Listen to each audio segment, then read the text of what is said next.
a decision on a pause was not made today. You will have noticed that in the statement from March, we had a sentence that said the committee anticipates that some additional policy firming may be appropriate.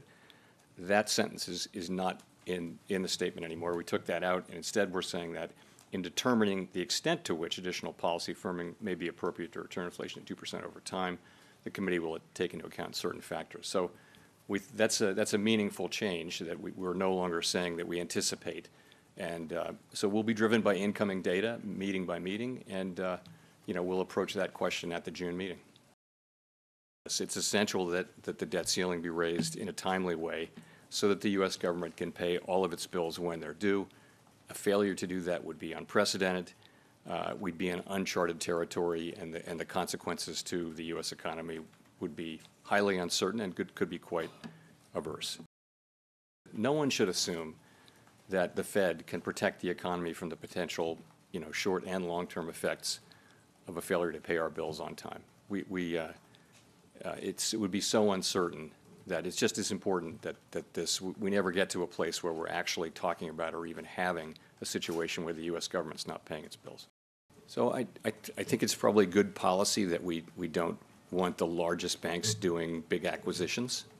That is the policy, but this is an exception for a failing bank, and I think it's actually a good outcome for the banking system. It also would have been a good outcome for the banking system had one of the regional banks bought this company, and that could have been the outcome. But ultimately, we have to follow the law in our agencies, and the law is it goes to the least cost bid.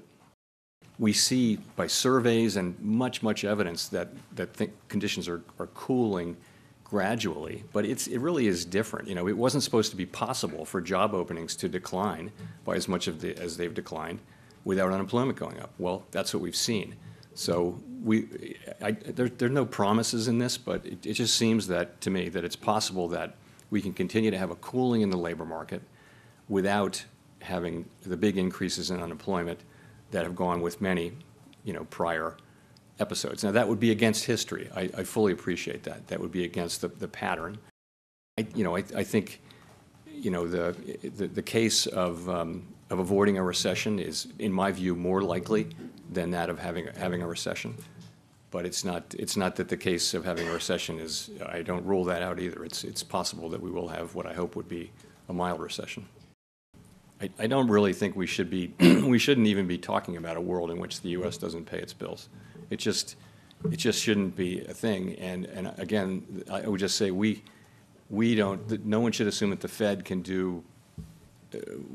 really protect the economy and the financial system and our reputation globally from the damage that such an event might inflict. So support for the 25 basis point rate increase was very strong across the board. I would say there are a number of people, and you'll see this in the minutes. I don't want to try to do the head count in real time, but people did talk about pausing, but not so much at this meeting. There's a sense that we're much closer to the end of this than to the beginning. That as I mentioned, if you add up all the tightening that's going on through various channels, we feel like we're getting close or maybe even there.